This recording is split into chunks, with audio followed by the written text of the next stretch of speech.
Alors, l'exposé se divise en 4 parties. Il y a un 0 parce que je suis informaticienne et que les informaticiens numérotent toujours à partir de 0. Donc, il y a une introduction. Et après ça, je vous parlerai des liens de parenté avec les grands singes actuels. Et puis, je vous rapporterai les résultats de paléontologie et un petit peu de paléogénétique. Vous comprendrez pourquoi. Et puis, je vous parlais des rapports récents de la génétique et je terminerai par une synthèse et une proposition de sujet de réflexion. Alors, première chose à remarquer, c'est que depuis 25 ans, on a découvert de très nombreux fossiles, et en particulier de très anciens fossiles. Et puis aussi, on a mis au point de nouvelles techniques de datation, dont je ne vous parlerai pas, et techniques dont je vais beaucoup vous parler, ce qui permet de décoder l'ADN des groupes disparus. Et actuellement, on peut remonter jusqu'à 400 000 ans quand les conditions de conservation sont bonnes. Alors, il y a également de grands progrès dans la connaissance du comportement des grands singes. Alors, tout ça pour dire que le regard qu'on porte aujourd'hui sur nos origines est très différent de celui de l'époque du Père Bonnet. Donc, tout ça a vraiment énormément évolué et je vais vous montrer ce en quoi ça a évolué. D'abord, on s'interroge sur les liens de parenté avec les grands singes actuels. Vous voyez, il y a les singes d'Afrique et les singes d'Asie. Les chimpanzés et les gorilles sont en Afrique. En Asie, vous avez les orang-outans et les gibbons. Tout ça, c'est parent avec nous. Alors, on a compris maintenant qu'en fait, les chimpanzés sont extrêmement proches de nous. Ça a bouleversé toutes nos classifications, en fait. Et on est aussi très proche des gorilles et des orang-outans. Les gibbons, ça, c'est plus lointain. Mais donc, on doit prendre acte de ce fait-là, de notre proximité avec, en particulier, le chimpanzé, et relativiser notre position qui était sur un piédestal jadis. Alors, d'abord, si on regarde au niveau des comportements, alors vous regardez bien parce que ça décoiffe. En fait, tout ce que je vais vous raconter là, nous possédons avec les chimpanzés, donc on a observé dans la nature.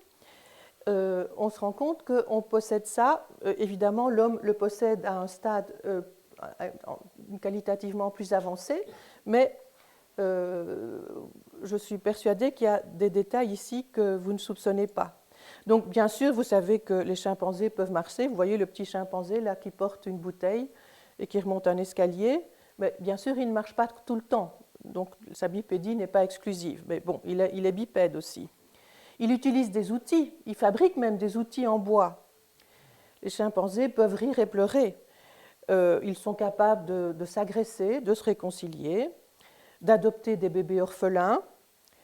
Ils ont des interdits sexuels, c'est pour ça que leurs femelles sortent des clans et vont dans les autres clans. Ils ont des choix alimentaires, donc ils ont des interdits, des tabous à ce niveau-là. Ils ont une conscience de soi, une capacité d'empathie. Ils ont la notion de bien et mal déjà à l'état embryonnaire. Ils sont capables de mentir sciemment. Ils ont une propension à faire la guerre, donc à la fois empathie et capacité à faire la guerre. Ils font la guerre quand leur territoire est agressé. Ils partent véritablement en campagne. Et puis, depuis la dernière fois où j'ai fait cet exposé, j'ai en fait rajouté des petits détails qui sont extraordinairement importants. Ils ont même une capacité cognitive à trier. Moi, je pensais qu'à l'époque, jusqu'à quelque temps, je pensais que le fait de faire des catégories était le propre de l'homme. Eh bien non, les chimpanzés le font aussi. Et ce qu'ils font aussi, encore plus fort, ils ont une communication symbolique par geste. C'est-à-dire que selon les clans, tel geste pourrait dire telle chose, et dans le clan d'à côté, ça voudra dire autre chose. Donc, ce qui nous reste à nous en propre, en fait, c'est le langage articulé que nous possédons. Je fais un petit scoop là, mais sinon tout le reste, apparemment, eh bien vraiment, on le partage. Alors, si on regarde au niveau génétique, eh bien, il y a d'infimes différences dans le matériel génétique. Si on regarde la différence entre les chimpanzés et nous, il y a 1,3% de différence, tandis que les chimpanzés et les gorilles diffèrent de 2,4%. Vous vous rendez compte, les chimpanzés sont plus proches de nous que des gorilles. Je vous laisse méditer. Et dans les chimpanzés, vous savez, il y a deux catégories. Il y a le chimpanzé commun et puis il y a le bonobo. Et ceux-là, évidemment, diffèrent de très peu, 0,4%. Alors, il y a une autre différence, c'est que le nombre de chromosomes n'est pas le même chez nous et chez les chimpanzés. Chez l'homme, le chromosome numéro 2 résulte de la fusion d'une paire de chromosomes. Donc, chez le chimpanzé, il y a une paire de chromosomes en plus, 24 paires de chromosomes. Alors, à partir des différences au niveau du matériel génétique, on va pouvoir faire des arbres phylogénétiques, et à partir de ces arbres phylogénétiques, nous allons essayer de classer les espèces. Alors, on y va. D'abord, qu'est-ce que c'est qu'une horloge moléculaire? C'est l'hypothèse selon laquelle les mutations génétiques s'accumulent dans un génome à une vitesse globalement proportionnelle au temps géologique. En gros, c'est vrai. Dans le détail, évidemment, c'est imparfait, cette approximation. Donc, sachant cela, on va essayer de construire un arbre, une sorte d'arbre généalogique des ancêtres communs. Ça s'appelle en fait un arbre phylogénétique. Un phylum, c'est une lignée, donc on étudie la genèse des lignées en fait. Et le but, c'est de permettre d'étudier le processus d'évolution et de constituer un système de référence. En fait, on va faire une classification des espèces sur base de l'évolution, et pas, ça c'est typiquement ce que Willy Hennig a fait en 1950 et qu'on a étudié avec Yves Coppens, mais en fait c'est très différent de ce qu'avait fait Linné, qui est une classification fixiste, basée simplement sur des ressemblances, à l'époque où on ne connaissait pas l'évolution, puisque Darwin est arrivé au XIXe siècle, comme vous le savez. Alors, allons-y. Vous voyez, un chimpanzé est distinct d'un bonobo environ de 0,4% au niveau du patrimoine génétique. Donc, ils ont un ancêtre commun très récent. Si on ajoute l'homme, eh bien, entre un homme et un chimpanzé moyen, disons, peu importe les sous-espèces, les espèces plutôt là-bas, eh bien, il y a 1,3% de différence. Si on prend le gorille et le chimpanzé, 2,4%, donc vous en déduisez que l'ancêtre commun du chimpanzé et du bonobo est plus récent que l'ancêtre commun à ces chimpanzés et à l'homme, qui est lui-même plus récent que l'ancêtre commun à ce groupe-là, plus le gorille. Vous voyez comment ça va? Et donc, en fait, sur cette base-là, on peut évaluer approximativement que l'ancêtre commun aux chimpanzés et aux bonobos a vécu il y a plus de 2 millions d'années. Celui commun aux hommes, aux chimpanzés, aux bonobos a vécu il y a plus de 6 millions d'années, et ainsi de suite. Vous voyez, celui commun aux chimpanzés, aux bonobos, à l'homme et au gorille, plus de 8 millions d'années, et ainsi de suite. Alors, cet arbre phylogénétique que je vous ai montré, il a été basé sur des données moléculaires. Mais depuis lors, on a dit au Collège de France que, en fait, on avait fait l'exercice avec la morphologie de l'insertion musculaire sur les os, et on tombe exactement sur le même arbre, ce qui veut dire qu'il y a vraiment de solides chances pour qu'il soit assez juste. Alors, à partir de ça, maintenant, nous allons faire une classification. Une classification, et vous voyez, si on prend le groupe qui représente l'ancêtre propre aux hommes que nous sommes, cet ancêtre propre qui n'est pas le même que celui des chimpanzés et des bonobos, eh bien, on forme un groupe qui s'appelle celui des hominines. Et en fait, c'est une sous-tribu. C'est un nouveau groupe, si vous voulez, qu'on a dû ajouter, parce qu'on va en avoir bien besoin. Maintenant, je vais vous dire pourquoi. On va créer la tribu des hominiens, qui regroupe à la fois les chimpanzés et les hominines. Ça, c'est nouveau, en fait. Ce n'était pas du tout comme ça quand Marie-Claire et moi, on a étudié. Alors, on a rajouté aussi la sous-famille des homininés, qui, si on ajoute les gorilles et leur ancêtre commun, voilà, on a une sous-famille des homininés. Alors, la fameuse famille des hominidés, qui à l'époque de nos études prenait uniquement les hommes, voilà, elle est beaucoup plus fournie maintenant, puisqu'elle reprend l'ancêtre commun à tout ce que j'ai dit maintenant, plus les orang-outans. Donc, ça forme la famille des hominidés. Alors, si on veut ajouter les gibbons et leurs ancêtres, on arrive à la superfamille des hominoïdes. superfamille des hominoïdes, dont le premier représentant a dû vivre il y a plus que 20 millions d'années. Alors, donc, la superfamille des hominoïdes, en fait, jadis, on pensait qu'elle était originaire d'Afrique, dans le Fayoum. Maintenant, on pense qu'elle est originaire d'Asie. Donc, vous voyez, tout a changé, probablement du Myanmar ou de la Chine. Alors, si vous le permettez, je vous donne encore quelques petits éléments pour comprendre les classifications. La subdivision d'une sous-tribu, la sous-tribu des hominines, se fait en genre, le genre Homo, nous faisons partie du genre Homo, et le genre Homo, c'est un groupe monophylétique, c'est-à-dire qui comprend l'ancêtre commun et tous ses descendants, donc qui appartient à une seule zone adaptative.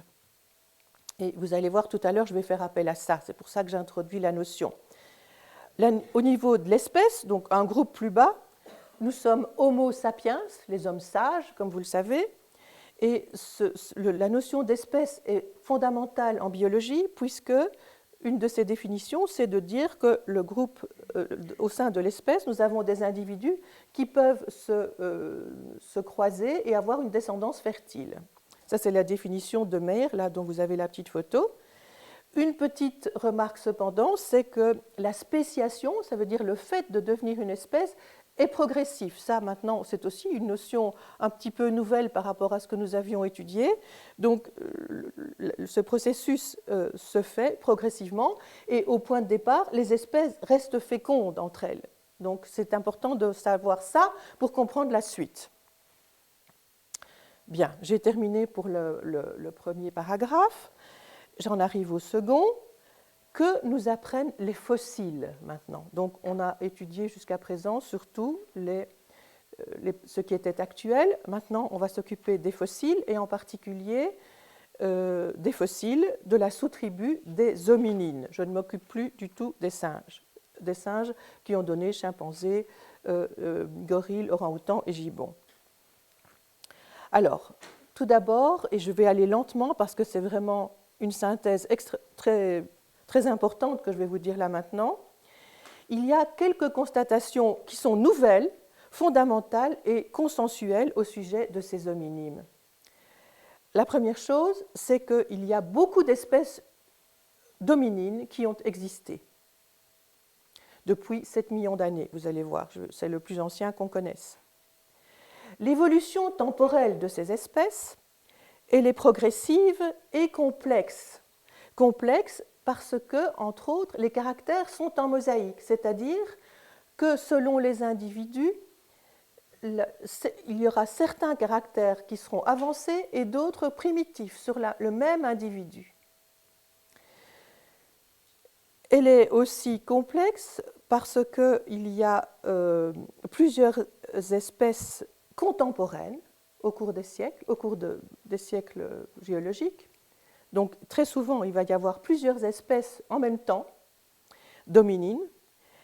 Et donc, il y a un buissonnement d'espèces avec un ancêtre commun à ces espèces.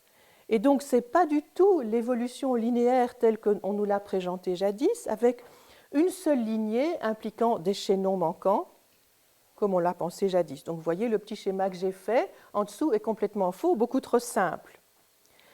Alors actuellement, il n'y a plus qu'une seule espèce d'Homo sapiens. Il n'y a plus qu'une seule espèce, c'est Homo sapiens. C'est nous tous sur Terre, nous sommes tous Homo sapiens. Et nous sommes les seuls descendants, des rescapés en fait, de beaucoup d'espèces disparues. Voilà.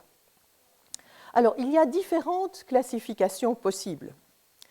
Et tout d'abord, je voudrais vous avertir d'une chose que je n'avais pas tout de suite comprise moi-même, c'est que, en fait, déjà Darwin l'avait fait remarquer, pour ceux qui classent, il y a deux tendances, et en particulier pour les paléoanthropologues. Il y a ceux qui sont les diviseurs et ceux qui sont les réunisseurs. Les diviseurs, en fait, ils multiplient le nombre des espèces et ils n'ont pas peur de présenter un schéma très compliqué et sans essayer de mettre en évidence une cohérence. Alors, c'est la tendance actuelle la plus fréquente. Et c'est ce que font, par exemple, et je vais vous en donner un exemple concret, Bernard Wood, c'est ce que fait aussi Pascal Pic, c'est ce qui est fait à l'Institut des sciences naturelles à Bruxelles. Si vous allez voir l'exposition relativement récente qui est disponible là maintenant, que je vous conseille d'aller voir, c'est vraiment la tendance des diviseurs qui est illustrée par eux.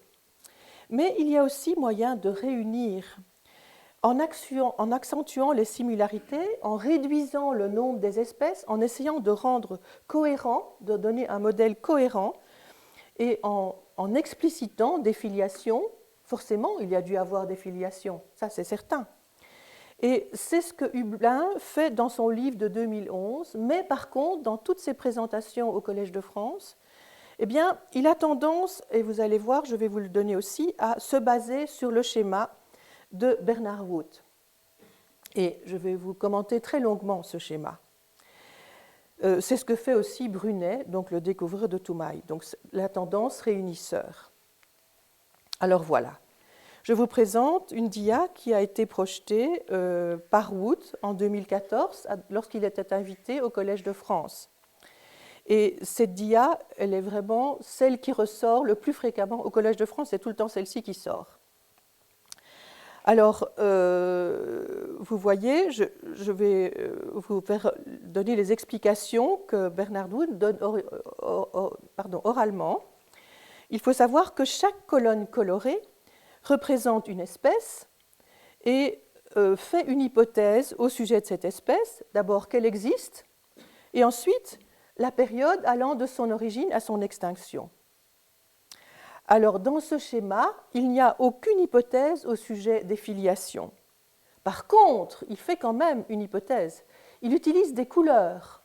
Autrement dit, il fait quand même des regroupements. Alors, ensemble, on va regarder ces couleurs, parce que c'est vraiment les hypothèses minimales qui peuvent être faites. D'abord, regardez où nous sommes, Homo sapiens, à l'extrême gauche, tout en haut. Vous voyez qu'on a on correspond à un rectangle qui est relativement peu haut et que, si vous faites le calcul, la base de ce rectangle, il est environ à 200 000 ans. Donc, l'Homo sapiens existe à peu près depuis 200 000 ans. Vous voyez comment ça fonctionne? Bon, vous voyez qu'on est tout seul, en fait. C'est un rouge très particulier, un rouge un peu orange. Alors, moi, je vous aide à décrypter le graphique en ajoutant des cercles qui ne se trouvent pas sur les dessins originaux. Donc vous voyez, le groupe suivant, il est rouge un peu plus bordeaux. Et ça, Bernard Wood les appelle les hommes prémodernes. Là-dedans, il y a toute une série de noms bien savants. Il y a Homo antecessor, Homo heidelbergensis, Homo ergaster, Homo erectus, et le fameux homme de Flores aussi. Et c'est tout. Alors, je vous fais tout de suite remarquer que ici, Bernard Wood a son hypothèse à lui que je vais respecter, c'est de dire que les deux suivants qui sont mis en orange, en fait, ils sont mal classés. En fait, on n'aurait pas dû les appeler Homo, dit-il, parce que là, vraiment, ils ne sont pas dans la même niche adaptative que les autres. Et donc, je ne vais pas beaucoup vous parler de ces deux-là. C'est Homo habilis et Homo rudolfensis. Moi, je vais vous parler de choses qui sont sûres. Je n'ai pas beaucoup de temps et je ne vais pas m'encombrer de parler de fossiles comme ça qui sont, je vais aller dire, douteux, dont la classification n'est pas reconnue par tout le monde. Et donc, vous voyez, il les appelle les hominines de transition. Alors, on descend encore un petit peu plus dans le temps, on tombe sur le bleu, qu'il appelle les hommes archaïques, les hominines archaïques, pardon, hominines bien sûr, hominines archaïques.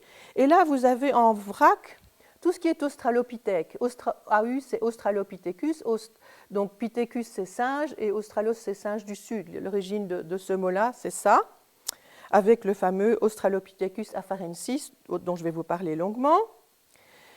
Et puis, si on regarde un petit peu au-dessus, à droite, là, il y a un groupe des vers. Alors là, c'est ceux qu'il appelle les hominines archaïques avec des grandes dents, mégadontes, en fait, qui s'appellent aussi paranthropes, et dont je ne vous parlerai pas beaucoup non plus, parce que c'est une voie de garage, ça sûrement. Ils sont trop évolués par rapport à ce que nous sommes. Ils ont pris une autre direction que nous.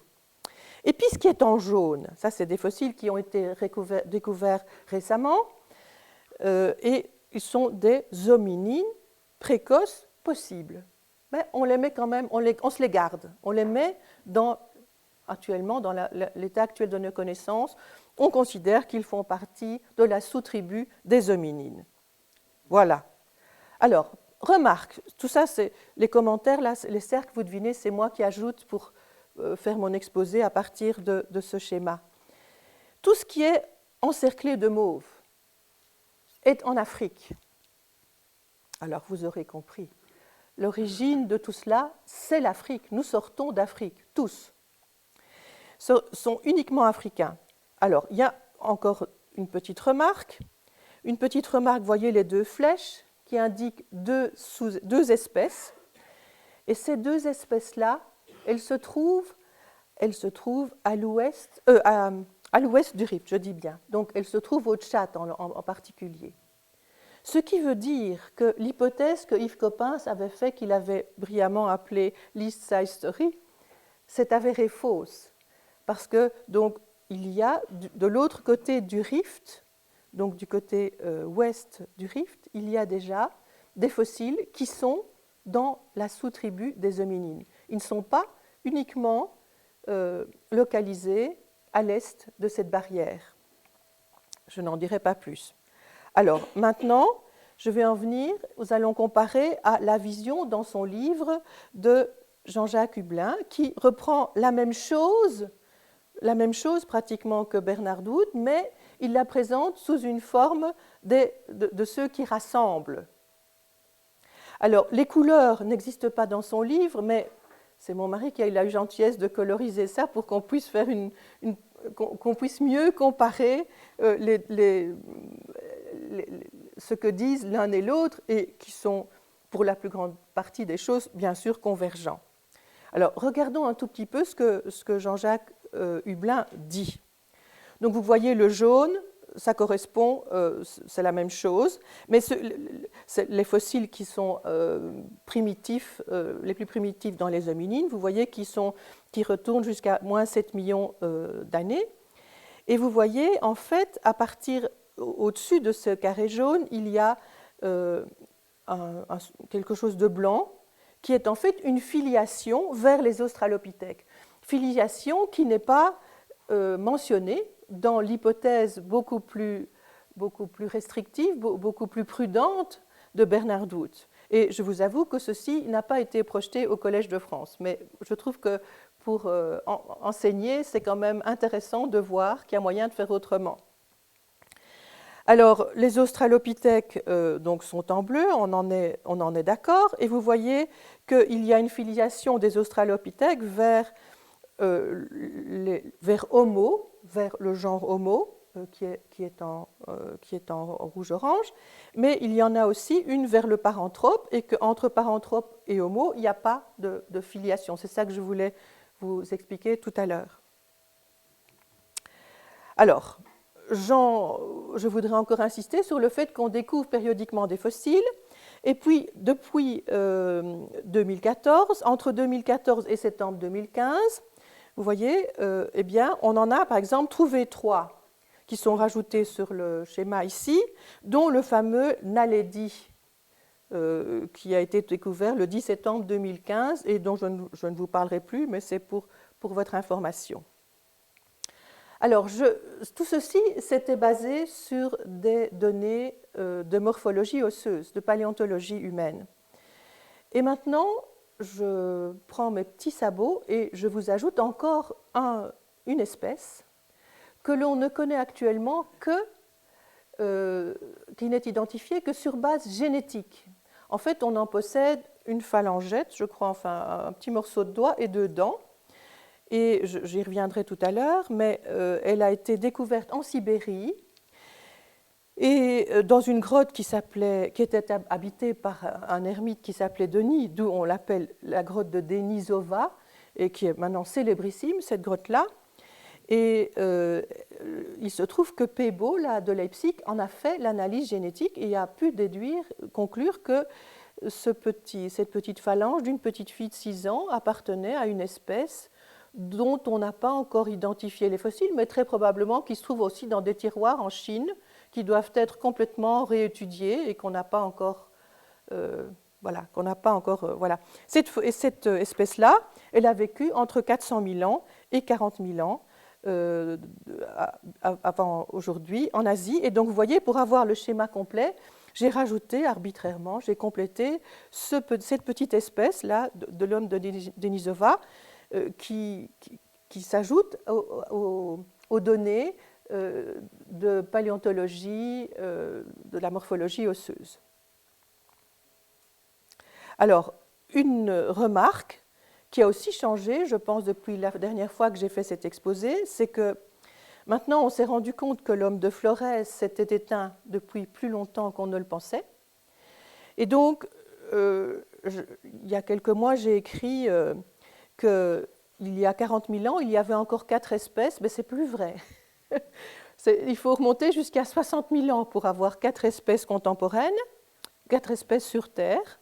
Il y avait donc l'homme de Denisova, l'Homo sapiens bien sûr, l'homme de Néandertal dont je vais vous parler longuement, l'homme de Spie, là, et puis l'homme de Flores, le petit homme de Flores. Donc il y avait 4 espèces encore qui éventuellement, certains ne se sont pas rencontrés, mais d'autres se sont bien rencontrés, vous allez voir, je vais vous raconter. Bon, alors j'en arrive au jalon conduisant à l'homme moderne.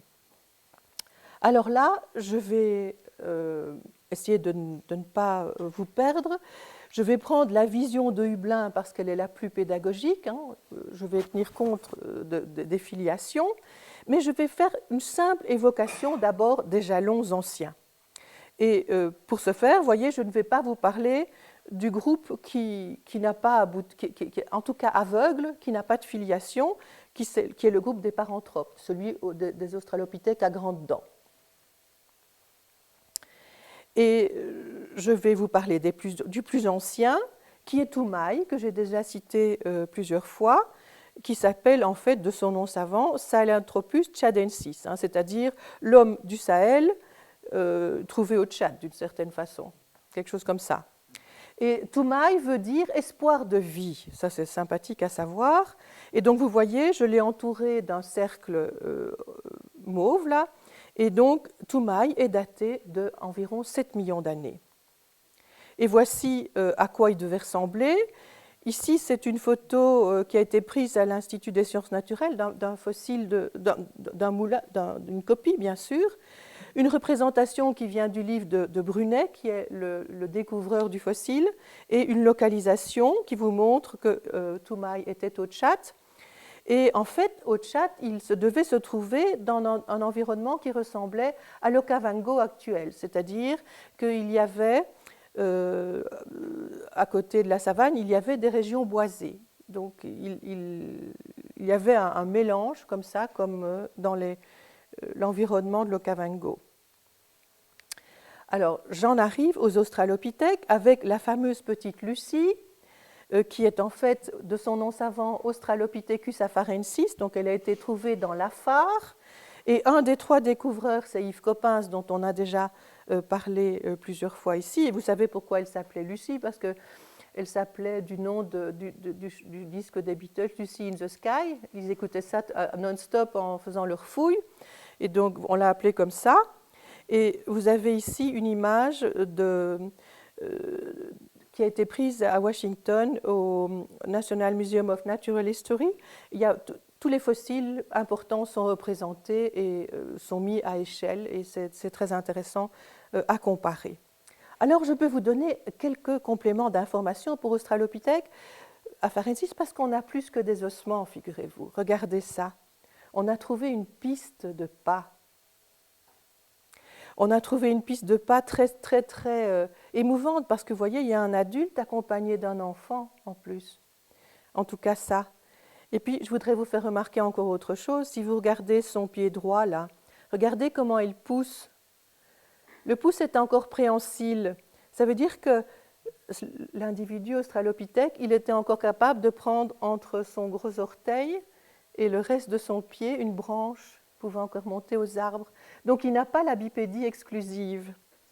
Et donc cette piste de l'Étolie est bien célèbre, c'est la plus ancienne qu'on ait découverte de pistes de ce genre, et elle a été découverte par Mary Leakey, qui est évidemment une paléoanthropologue extrêmement connue, si pas la plus connue. Alors, plus récemment, on a découvert, vous voyez, en mai 2015, la publication dans Nature, et elle a été faite en particulier avec Sonia Armand, qui est une Française, qui a découvert beaucoup de pierres taillées, datées de 3 300 000 ans, à un endroit au Kenya qui s'appelle Lomekwi, dont vous voyez la situation sur la carte. Alors ça, c'est un scoop, parce que jusqu'à cette date-là, on avait trouvé des outils plus récents et on ne savait pas s'ils avaient été faits par Australopithèque ou par Homo habilis, le cas échéant. Donc ici, maintenant, on est sûr que les outils-là sont faits par un Australopithèque, mais on ne va pas être étonné quand on sait que les chimpanzés taillent des branches à la bonne disposition pour aller chercher des termites et utilisent des pierres qu'ils ne taillent pas, mais une pierre qu'ils mettent sur le sol et l'autre comme percuteur pour casser des noix. Donc, ça n'a rien d'étonnant du tout qu'on trouve que les Australopithèques étaient capables de tailler des pierres. Alors, maintenant, j'en arrive à me focaliser sur l'homme incontesté. Je vous ai dit que je ne parlais pas de l'Homo habilis qui a dû apparaître vers 2 300 000, quelque chose comme ça, enfin, d'après les rectangles de Bernard Wood, c'est ce que j'ai calculé, 2 300 000, Marie-Claire peut me corriger si je dis des bêtises.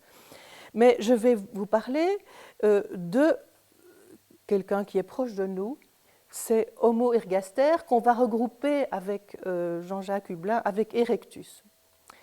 Alors, ergaster, vous savez, ça vient de ergon, le travail, c'est l'artisan en fait. L'artisan, pourquoi? Parce que vous allez voir, il va fabriquer le premier biface en fait. Mais j'anticipe. Il apparaît en Afrique vers 2 millions d'années. Il est contemporain de Homo habilis jusqu'à ce que Homo habilis disparaisse environ à 1,5 million d'années. Ceci dû à des changements climatiques. Les changements climatiques et les changements de géologie interviennent pour beaucoup dans l'apparition et la disparition d'espèces. Donc il est contemporain non seulement de Homo habilis, mais regardez, suivez les lignes horizontales. Dans la moyenne partie ici, il est contemporain encore de ces deux espèces-là, deux autres espèces de la sous-tribu des hominines. Et puis, si vous regardez, c'est très intéressant de voir que là, oups, il est seul au monde, comme nous. Donc, à un moment donné, Homo erectus a été le seul à dominer la Terre, si je puis dire. Ça, c'est intéressant de le noter. Alors, quelles sont ses caractéristiques? Bien sûr, il a un gros cerveau, soyez rassurés, ça c'est... On espère bien que ce qui nous caractérise, c'est la qualité de notre cerveau. Et ce gros cerveau a une implication auquel peut-être vous ne pensez pas, mais ça veut dire que la durée de la gestation a dû diminuer drastiquement. Parce que pour que le bébé puisse encore naître avec un bassin relativement étroit, il a fallu qu'il y ait une modification et qu'en fait, la taille, le cerveau continue à grandir après la naissance du bébé à une vitesse aussi grande que s'il était encore fœtus. Et ça, c'est une modification, c'est une modification très importante à comprendre. Donc, il y a des modifications au niveau de la croissance qui sont apparues avec ce fossile-là. Je vous l'ai dit, c'est l'inventeur du biface. Et le biface, ça n'a l'air de rien, mais regardez, ça veut dire que la pierre est taillée sur les deux côtés. Et donc, est-ce que vous vous rendez compte du temps qu'il a fallu, 3,3 millions avec une pierre taillée sur une seule face, pour passer à une pierre bien taillée, hein, joliment taillée de façon symétrique sur deux faces. Eh bien, c'est arrivé à 1,7 million d'années. Faites le calcul. C'est quand même, avec l'informatique, les progrès s'accélèrent. Hein. Alors, qu'est-ce qu'il a encore comme caractéristique? Il a des longues jambes, comme vous et moi. Lui, c'est un bipède exclusif, bien sûr. Il n'a plus du tout son gros doigt de pied qui est opposable au reste de ses doigts de pied. C'est un chasseur de gros gibier. Un chasseur de gros gibier. Et il devient très carnivore, ce qui, comme le fait remarquer Marie-Claire, elle a fait remarquer ça à Louvain dans un exposé récent à la fin de l'année dernière, ce qui est très bon pour le développement cérébral, de manger de la viande. Et qu'est-ce qui va se passer? Eh bien, cet homme-là, il va sortir d'Afrique, peut-être sans s'en rendre compte. Il poursuit son gibier, tout simplement. Mais donc, c'est le premier qui va sortir d'Afrique en poursuivant ces carnivores. Alors, vous voyez le dessin là que j'ai rajouté, qui vient d'un bouquin de Pascal Pic. Il vous montre Lucie à gauche et à droite l'Homo ergaster. Vous voyez, l'Homo ergaster est beaucoup plus grand. Vous voyez, les proportions de ses jambes sont toutes différentes. Hein, et les jambes sont proportionnellement beaucoup plus grandes aussi. Alors, regardez aussi le pied. Vous voyez Lucie qui a encore son doigt de pied comme ça, tandis que l'autre, il a tous les tarses, les métatarsiens, qui sont mis parallèles. Alors, figurez-vous qu'on a trouvé des traces de pas de Homo erectus aussi. Vous pouvez voir que le pouce est non opposable, on en a la preuve avec ça aussi. Donc, il était exclusivement bipède. Et en fait, vous voyez, cet Homo erectus, ces traces-là datent d'1,5 million d'années, ont été trouvées au Kenya. Elles ont été découvertes en 2009, mais l'année dernière, en fin 2016, on a publié, des chercheurs de Leipzig ont publié toutes sortes de travaux qu'ils ont faits sur la démarche de ce fossile, et ils ont pu prouver par des études très sophistiquées que sa démarche était identiquement, rigoureusement la même que la nôtre. Alors, je vous ai dit aussi que l'Homo erectus sort d'Afrique. Donc, il sort d'Afrique, et voilà le trajet qu'il aurait pu emprunter, c'est de passer, par exemple, par la Géorgie. Vous voyez, la Géorgie, il y a Dmanisi qui se trouve là. Alors, figurez-vous que, justement, on trouve des fossiles là-bas.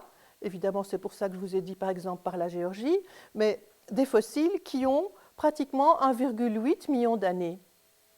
Et ce fossile, dans certaines classifications de gens qui ne sont pas des regroupeurs, il s'appelle l'Homo georgicus. Si vous allez à l'Institut des sciences naturelles, il sera présenté comme l'Homo georgicus.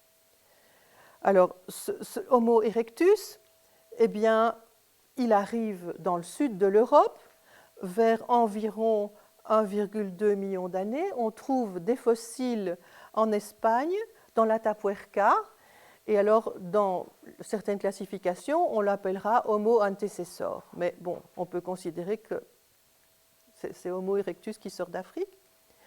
Et puis, on le trouve en Chine, regardez, encore de façon beaucoup plus ancienne, à Longupo, 1,9 million d'années.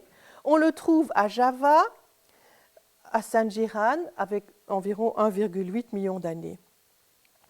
Alors, petite remarque, c'est que, comme le fait remarquer, je pense, Jean-Jacques Hublin, c'est que, vous voyez, on pense que l'Homo erectus a 2 millions d'années, et on trouve, donc a émergé en Afrique, et on trouve un fossile très ancien en Chine, là, 1,9. Donc, s'il est sorti assez rapidement d'Afrique, supposons qu'il soit sorti en 2 millions d'années, mais même beaucoup avant, parce qu'on peut calculer qu'en 100 000 ans, si on fait 3 km par génération, eh bien, on franchit la distance qui va du centre de l'Afrique en Chine. Donc, ce n'est pas du tout, à ces échelles de temps, ils n'ont pas dû courir, quoi, je veux dire. Ils allaient leur rythme, et bon, poursuivant le gibier, ils peuvent sans problème arriver en 100 000 ans à faire le trajet entre entre l'Afrique et la Chine. Alors je vous montre un crâne qui me touche beaucoup et qui touche tous les gens qui font de la recherche à Namur sur la vulnérabilité, qui est un crâne qui a été trouvé à Dmanisi. Alors, je ne peux pas vous interroger, si vous étiez mes étudiants, je vous demanderais pourquoi est-ce que ce crâne est intéressant. Parce qu'il est presque édenté. En fait, je pense qu'il lui reste une dent, mais on ne la voit pas sur cette photo.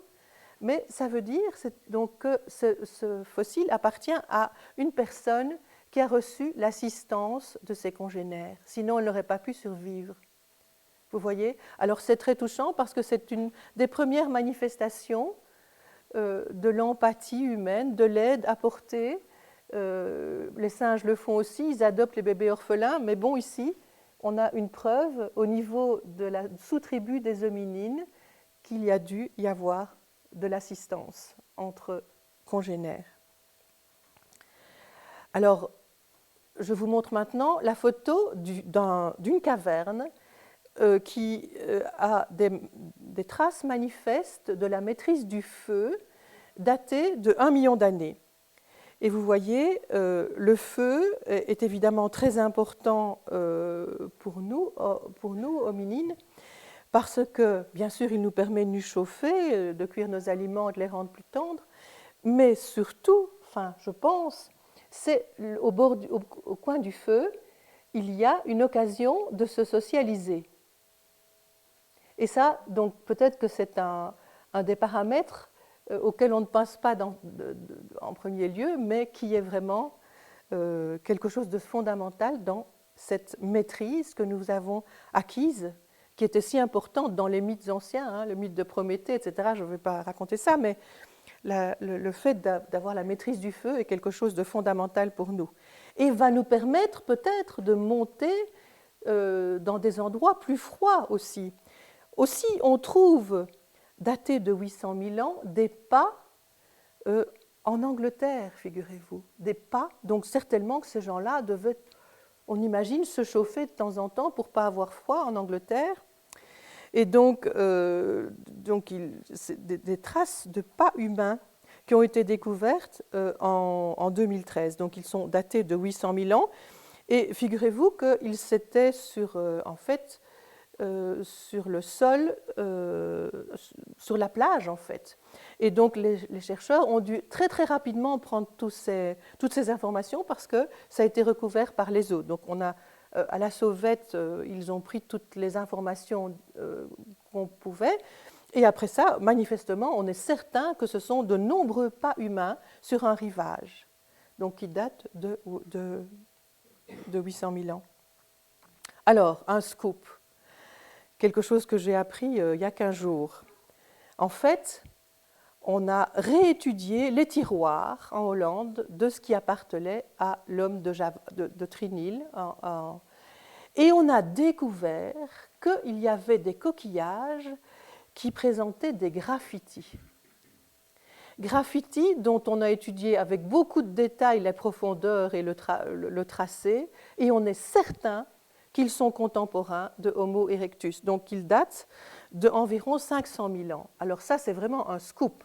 Donc, parce qu'ici, on a une preuve de la fonction symbolique en pleine activité du cerveau du fossile qui a dû faire ça. Donc, je vous avoue qu'on rajeunit sauvagement, si je puis dire, ce que j'ai présenté. Au contraire, on rend beaucoup plus ancien cette capacité que je l'avais fait dans mon précédent exposé, où j'avais dit que ça date de 80 000 ans, et c'était en Afrique du Sud, à Blompost. Non, pas du tout. Donc, c'est bien plus ancien que cela. Donc, voilà, ouf. Donc vous voyez, donc c'est la collection de Dubois qui a été réétudiée en 2015 et qui montre ça. Évidemment, ça ne ressemble à rien. On ne sait absolument pas ce que ça veut dire, on ne le saura jamais. Alors, j'ai pris la liberté de tracer moi-même un petit schéma pour vous décrire ce que Jean-Jacques Hublin dit dans son livre de 2011. En fait, il dit que Homo erectus va probablement bifurquer en deux rameaux, un qui va rester Homo erectus et l'autre qui va de proche en proche se transformer en un fossile qu'on appelle rhodesiensis. Mais je ne vais pas beaucoup insister là-dessus parce que tout le monde n'est pas d'accord, mais c'est la vue de Jean-Jacques Hublin, qu'il assimile aussi à heidelbergensis, donc il trouve qu'il ne faut pas faire cette distinction-là, et qui de proche en proche va arriver à Homo sapiens en Afrique. Et on trouve tous les intermédiaires en Afrique. La série est complète, en Afrique uniquement. Alors, l'affaire se corse, parce qu'il va y avoir beaucoup d'autres sorties d'Afrique que celles dont je vous ai parlé jusqu'à présent. En fait, ce fameux fossile d'Homo erectus un petit peu élaboré, qu'on peut appeler rhodesiensis, il va certainement au moins sortir une fois d'Afrique, vers 600 000 ans.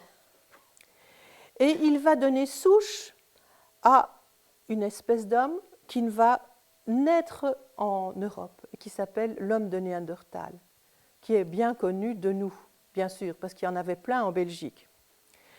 Et il va donner naissance vers 500 000 ans, et puis il va aussi donner naissance en Asie au fameux groupe de Denisova dont je vous ai dit on ne connaît que la génétique. On connaît juste un fragment dont la morphologie ne permet pas d'identifier le fossile. Et ça, c'est un peu plus tard, c'est vers 400 000 ans. Alors, vous voyez, les cercles ici, ça veut dire émergence. Hein. Mon schéma n'est pas parfait, j'ai fait comme je pouvais. Alors, maintenant, je vous parle de l'homme de Néandertal. Je vous ai dit qu'il a émergé en Europe. Il a émergé en Europe et c'est un phénomène progressif. Et ici, je cède vraiment la parole à Jean-Jacques Hublin. C'est un tout grand spécialiste de l'homme de Néandertal. Et je ne m'aimais pas dans son livre et dans ce qu'il a rappelé au Collège de France. Il dit que donc, il y a 500 000 ans environ, eh bien, sont apparus des caractères morphologiques discrets néandertaliens, et en particulier dans un fameux puits. Enfin, on retrouve des fossiles, 28 fossiles, figurez-vous, on ne sait pas très bien ce qui s'est passé, dans un puits qui est daté de 500 000 ans et qui se trouve de nouveau dans l'Atapuerca, en Espagne, et où on a trouvé aussi une magnifique hache taillée, polie sur les deux côtés. Et les os sont magnifiquement datés et on peut déjà identifier des signes de néandertaliens chez ces fossiles-là, dans cette espèce de fosse commune. On ne sait pas très bien comment on doit décrire ça. Ils sont tous rassemblés dans une fosse et on n'est pas sûr de l'interprétation à donner à ce groupement. Et puis, il y a une évolution qui se passe. Il y a entre 450 000 et 80 000 un renforcement de ces caractères néandertaliens.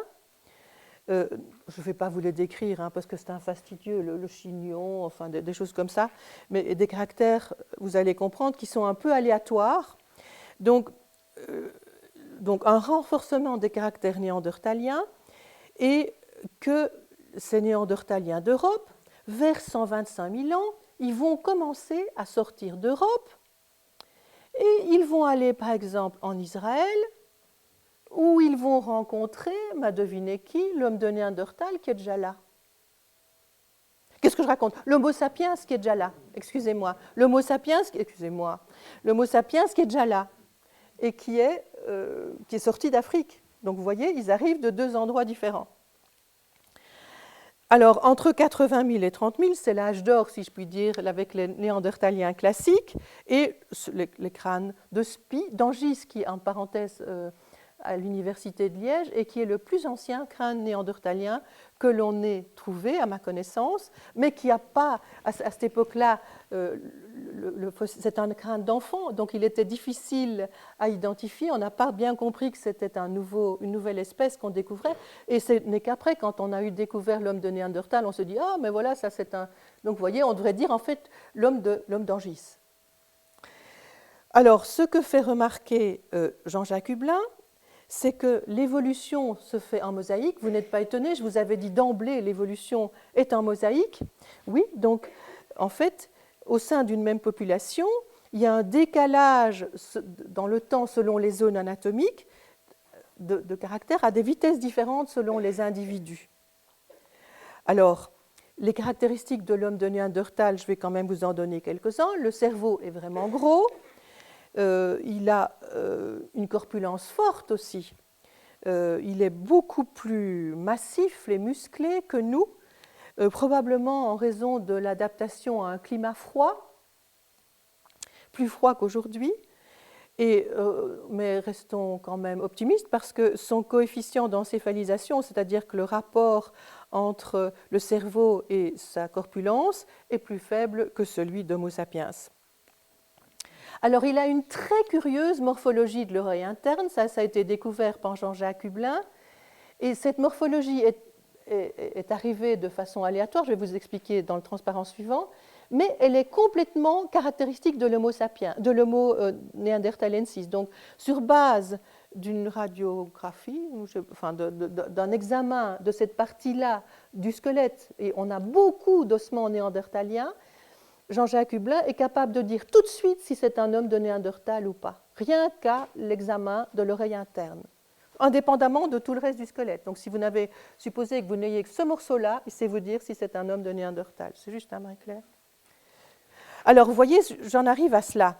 C'est que, en fait, l'homme de Néandertal, il a été isolé géographiquement et périodiquement par les glaciations, et il avait une très faible densité de population. Autrement dit, il n'y avait pas de brassage génétique suffisant. Les groupes étaient très restreints, il y avait beaucoup de consanguinité, et il y a eu ce qu'on appelle une dérive génétique, c'est-à-dire qu'il y a des caractères qui ont été fixés alors qu'ils n'avaient aucune valeur adaptative. À ma connaissance, cette caractéristique de l'oreille interne n'a aucune valeur adaptative, mais elle a été sélectionnée comme ça de façon aléatoire. Je peux expliquer ça comme ça ? Alors, si vous regardez les nouvelles, vous saurez que on a découvert en mai 2016, en tout cas ça a été publié dans Nature en mai 2016, que l'homme de Néandertal était responsable de cercles faits de stalagmites brisées. Vous avez entendu cette histoire-là, ça fait un grand tapage. Ça a été découvert dans la grotte de Bruniquel en France et on peut très bien dater ces cercles et on sait qu'ils ont 175 000 ans. Donc voilà, c'est quand même impressionnant. Alors, je vous dis encore 2-3 petites choses comme ça de mémoire parce que je vois que j'ai le temps. Sur l'homme de Néandertal, on a trouvé aussi qu'il avait fait quelques bijoux, mais à la période tardive. Et aussi, on a trouvé une grotte à Gibraltar avec des graffitis aussi qui ne ressemblent à rien, j'allais dire, géométriques comme ça, pas du tout figuratifs. Et donc, on ne saura jamais interpréter ce qu'il a voulu écrire. Mais on est sûr que c'est une époque où on est sûr que c'est l'homme de Néandertal et pas Homo sapiens qui a fait ça. Si vous voulez, je peux vous montrer tout à l'heure une photo. Alors, j'en arrive à l'homme de Denisova, donc, qui est né en Asie, dont le découvreur est Pebo, le généticien, là, dont vous avez encore la photo, ici, et vous avez la localisation, vous voyez, là, c'est vraiment terriblement loin. Hein. Voilà, dans l'Altaï, dans une grotte très bien conservée. Alors ici, c'est émouvant. Regardez la taille du petit os qui a servi. C'est une petite fille de 6 ans, pense-t-on. On sait que c'est une petite fille, donc, puisque l'analyse génétique permet de le dire, évidemment.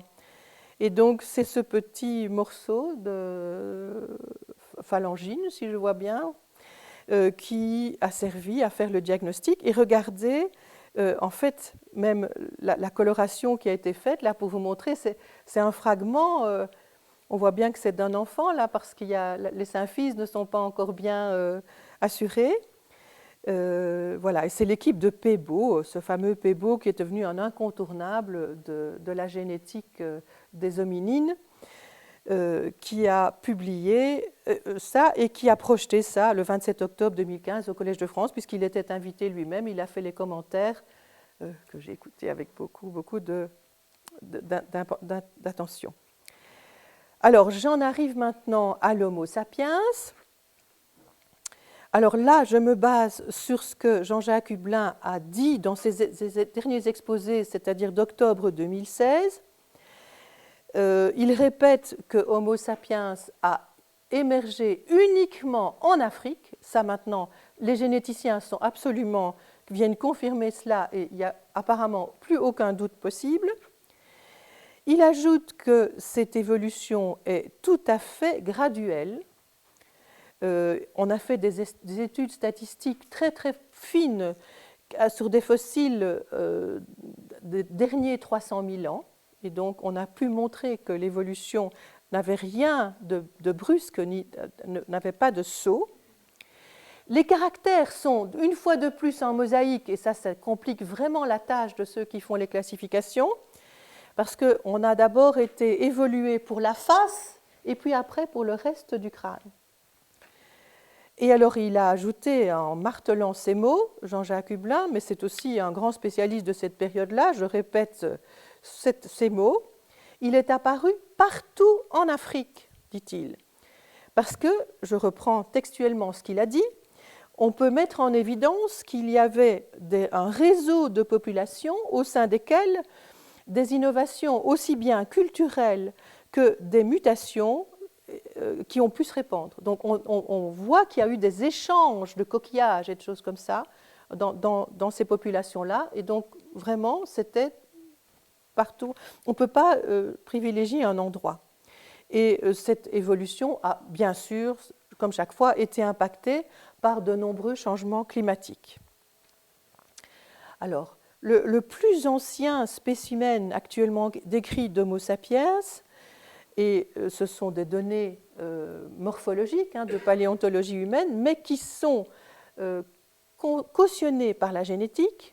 C'est le fameux crâne qui s'appelle Homo 1, dont vous avez ici une photo avec une reconstitution qui fait un petit peu peur, mais vous voyez, les fragments osseux sont relativement peu nombreux, le reste, c'est une reconstitution. Et ce fragment-là a été daté de 195 000 ans. Il a été trouvé dans la vallée de l'Omo en Éthiopie, ce qui permet à Yves Coppens, évidemment, de faire un jeu de mots entre Homo et Homo. Vous voyez, comme il aime... Voilà. Et puis, ce fossile-là, il détrône un autre fossile qui est célèbre aussi et dont je me permets de vous citer le nom. C'est l'homme de Herto, dont vous avez aussi une petite photo là, et qui, lui, datait d'environ 160 000 ans et qui a été l'objet de cannibalisme, ce malheureux homme de Herto. Alors, je vous parle maintenant des migrations de Homo sapiens. Donc, Homo sapiens, il a migré, il était marqué là 100 000 ans sur le schéma dont je me sers, mais en fait, maintenant, on sait que c'est plus que ça. C'est probablement avant 120 000 ans qu'il a dû migrer. Et alors, vous voyez, on distingue au moins deux routes. Il y a une route qui passe par Israël actuel. Vous voyez, là, les fossiles Kavzé et Skoul, peut-être vous connaissez ces noms-là, à 120 000 ans, on a retrouvé des sépultures dans ces endroits-là. Vraies sépultures. On est sûr que ce n'est pas un puits dans lequel on achetait Ici, ils étaient en position anatomique avec... voilà. Donc ça, on a retrouvé donc, des fossiles humains, mais il y a une autre voie qu'on a démontrée aussi sur base, non pas d'ossements, mais sur base d'indices archéologiques. On a retrouvé des pierres taillées qui étaient signées, si je puis dire, Homo sapiens, dans la péninsule arabique. Et donc, là, on n'a pas encore trouvé d'ossements, mais ce n'est pas impossible qu'on en trouve. Donc, vous avez ici aussi la localisation de l'homme de Herto sur ce dessin-là. Et puis vous voyez, au-dessus, je ne parle pas de ce qui est en haut, là, à gauche, parce que c'est des fossiles plus récents, mais si vous voulez bien regarder vers l'est, vous voyez que j'ai marqué le nord du Laos avec 55 000 ans. Et là, de nouveau, je fais écho à ce qui a été dit au Collège de France en 2016, fin 2016, parce que Jean-Jacques Hublin a vraiment dit que ces fossiles-là, très anciens, avaient été étudiés vraiment scientifiquement et qu'il pensait bien que la datation ne changerait plus. En revanche, il émettait des doutes sur les fossiles anciens trouvés en Chine, en disant que là, il y avait encore de temps en temps des changements de datation et que, bon, il valait mieux être un petit peu précautionneux quant à la datation de l'homme moderne, de l'homme sapiens en Chine. Donc, par contre, le nord du Laos, admettons qu'il soit arrivé en tout cas au nord du Laos. Et cette migration a dû se faire lorsque le Sahara était verdoyant pour l'homme qui viendrait du dessous du sud. Mais nous savons maintenant, enfin, d'après Jean-Jacques Hublin, qu'il y avait des hommes vraiment, dit-il, en Afrique partout. Alors, aussi un scoop qui est nouveau, c'est que si on veut prendre attention à ce qu'écrivent les linguistes et les textes de linguistique les plus récents, qui sont extraordinairement intéressants, eh bien, on peut dire qu'il y a un consensus actuellement pour dire que la communication linguistique, le langage qui est le vôtre, le mien, ceux de tous les hommes sur Terre, sachez que ceux d'Afrique sont extrêmement... les populations anciennes d'Afrique ont des langages extrêmement sophistiqués, les langues à clics, bien plus compliqués que les nôtres. Donc, bref, notre langage est extrêmement sophistiqué et il est apparu récemment. Ça, c'est vraiment, moi j'en suis bouleversée parce que je ne me doutais pas de ça. Donc, au plus tôt, il y a 150 000 ans. Donc, qu'est-ce que ça veut dire? Ça veut dire que les premiers Homo sapiens ne parlaient pas comme vous et moi. Voyez l'évolution en mosaïque. Donc, ce caractère-là n'était pas encore apparu, semble-t-il. Alors, permettez-moi de broder un peu là-dessus pour deux raisons. Parce que là, on a l'indice de quelque chose qui nous distingue complètement des chimpanzés, ici. Et ça touche l'informatique en plus. Eh bien, c'est que le langage que nous employons, eh bien, il se caractérise par sa grande créativité. Créativité qui est basée sur sa capacité de récursivité. Alors, les informaticiens, ils savent bien ce que ça veut dire, ça. Ça veut dire qu'en combinant un ensemble fini de symboles, on peut générer une chaîne de caractères pratiquement infinie. Et donc ça, vraiment là, il y a quelque chose qui nous distingue des chimpanzés. Les chimpanzés sont absolument incapables de faire ça. Et aussi, il y a l'enchâssement, le fait que des phrases contiennent des phrases, des conjonctions de coordination, des phrases subordonnées, etc. Ça, c'est aussi le propre de l'homme. Donc, on peut broder et se raconter des mythes autant qu'on veut. On peut inventer, on peut parler, voilà, on peut inventer, parler de choses qui n'existent pas, ce qui est vraiment fabuleux.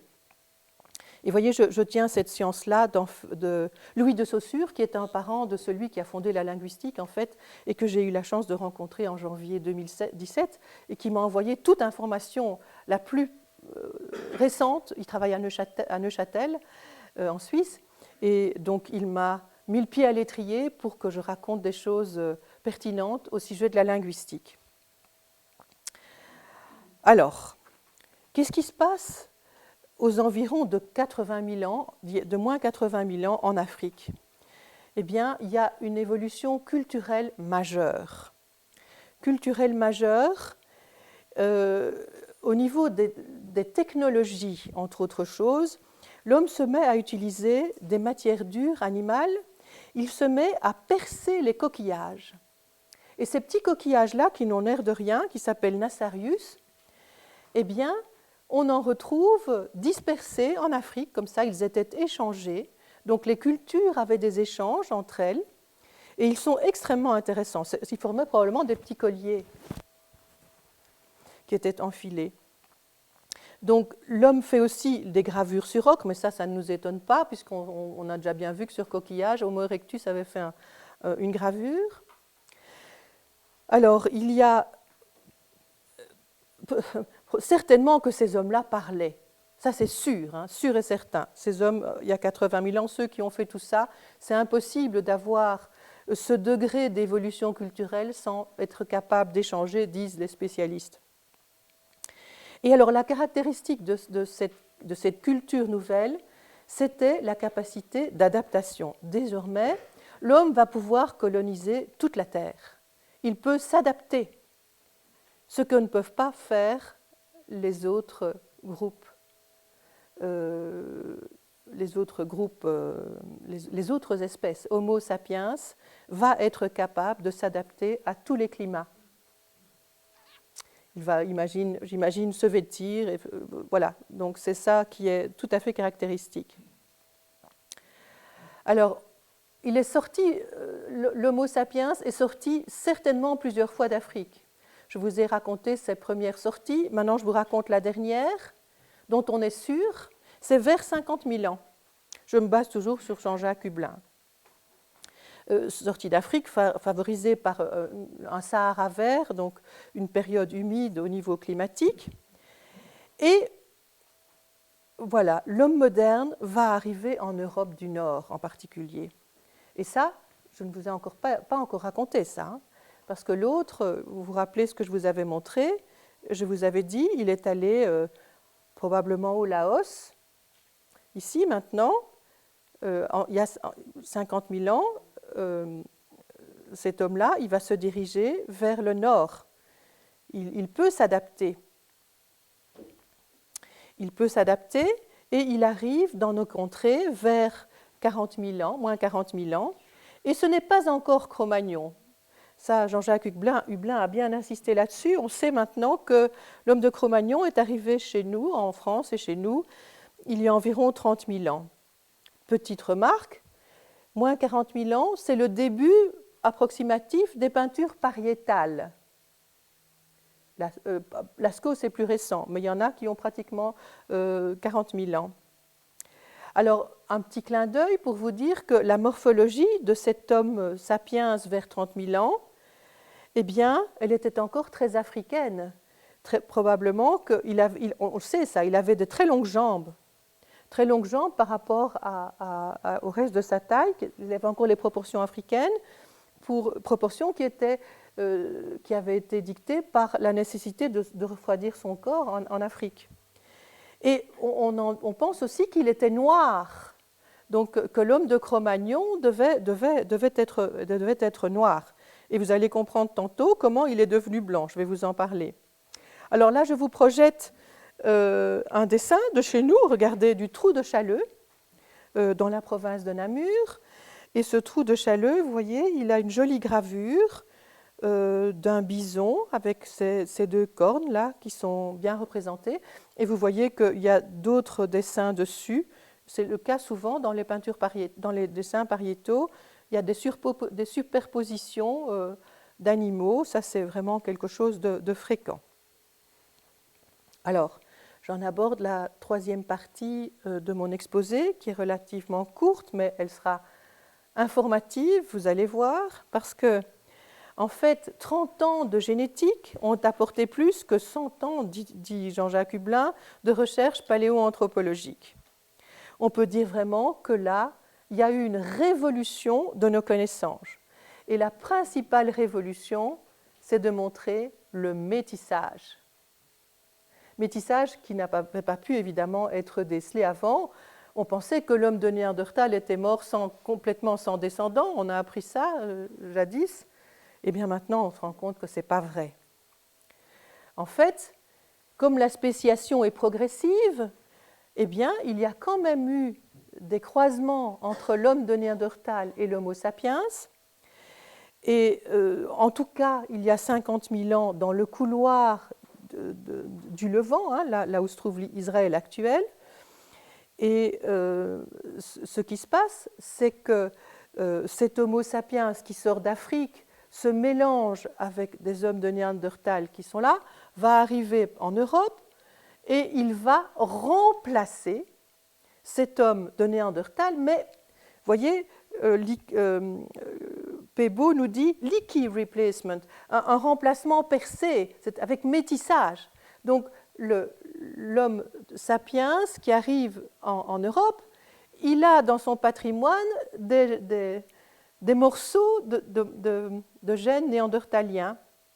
Et c'est très amusant parce que ça va avoir des impacts que je vais vous décrire tout à l'heure.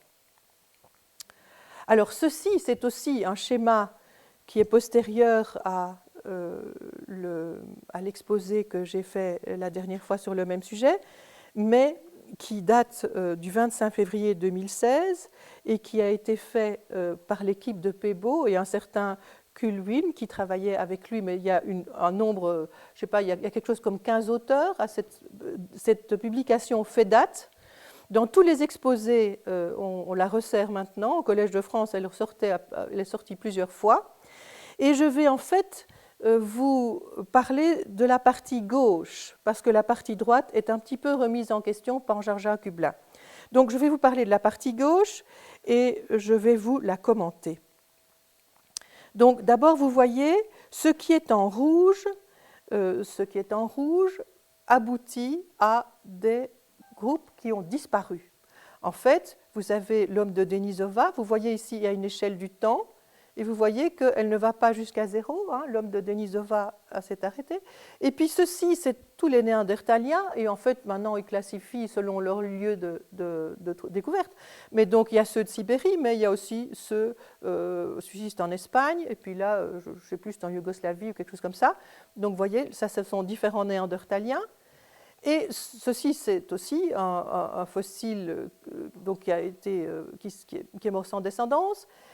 Et vous voyez, arrivant à l'état actuel, au zéro, vous avez le chimpanzé qui se trouve ici, et vous avez tout ce groupe-ci des hommes actuels. Alors, prenons le temps de regarder un petit peu, parce que c'est vraiment extrêmement passionnant.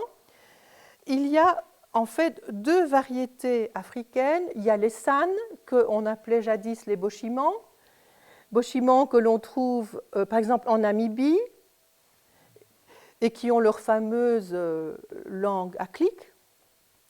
Il y a les Yoruba qui se trouvent par exemple au Nigeria, et puis le français, c'est le français de service dans l'échantillon.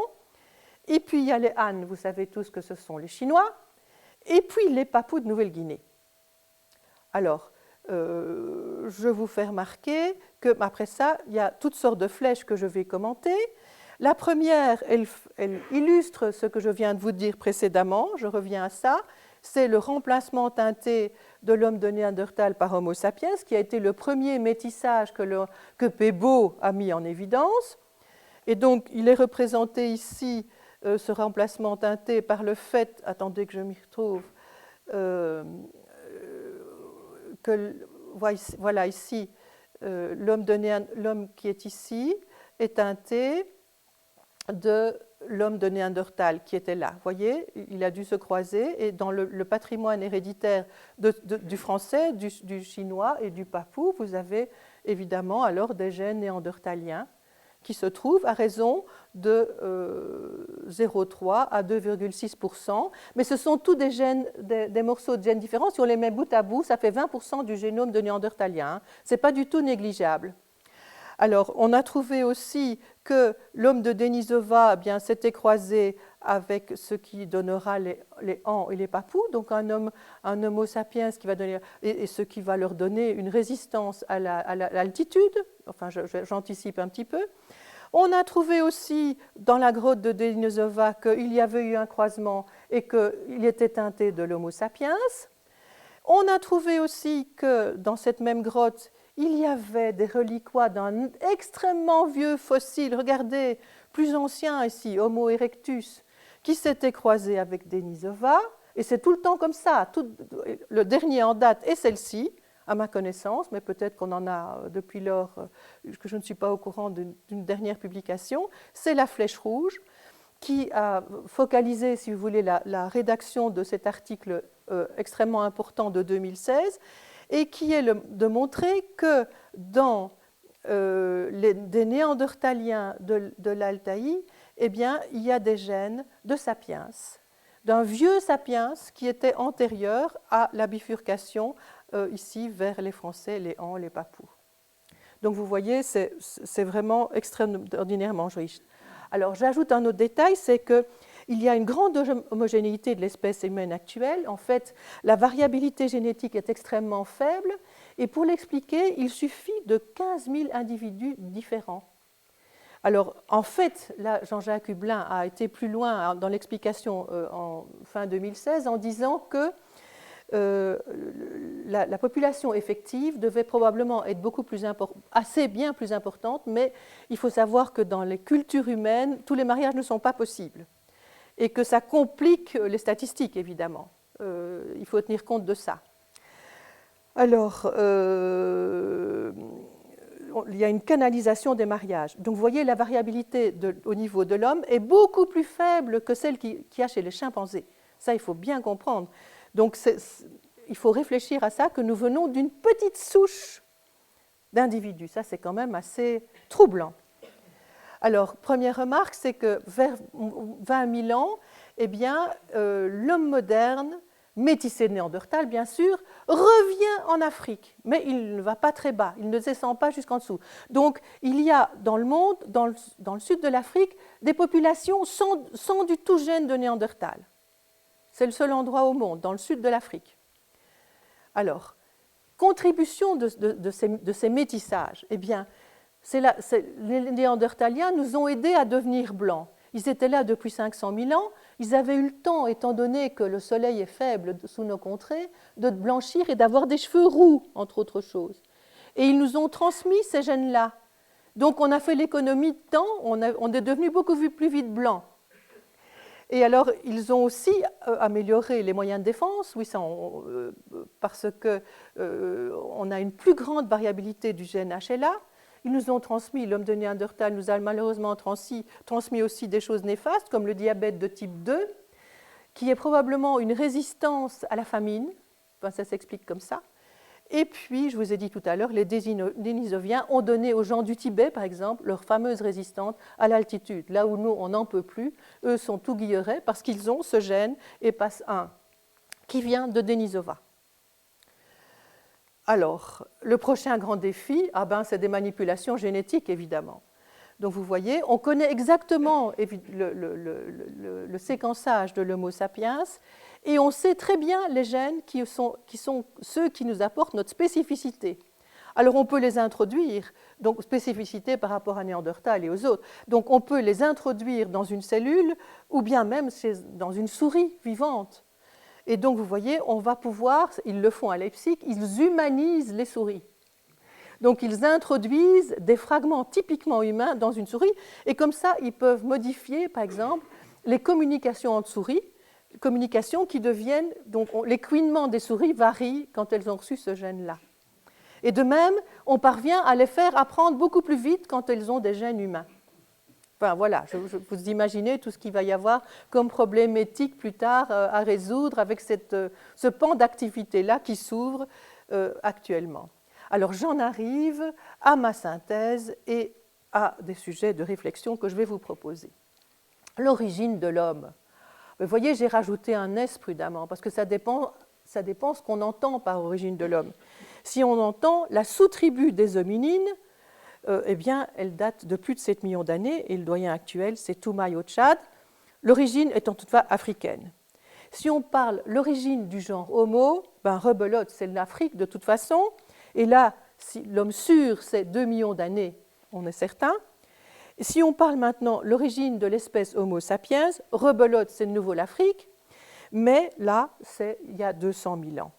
Si on veut regarder les migrations hors d'Afrique, eh bien, on voit que le genre Homo a migré vers 1,7 million, et puis aussi vers 600 000 ans, peut-être de Rhodésie, que l'Homo sapiens a migré vers 130 000 et est arrivé jusqu'au Laos, après probablement s'être métissé de nouveau en Israël. Il a migré en tout cas aussi vers 55 000, en allant vers l'Asie, on en est sûr. On retrouve des hommes de 50 000 ans, donc bien plus vieux qu'en Europe. On en trouve en Australie, figurez-vous. Donc les aborigènes d'Australie sont bien plus anciens que Cro-Magnon.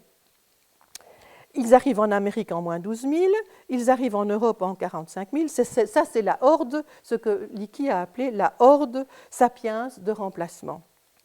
Alors, sujet de réflexion,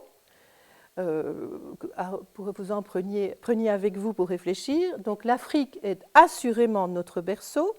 C'est aussi le berceau de l'histoire de la technique humaine qui commence en tout cas à 3,3 millions d'années.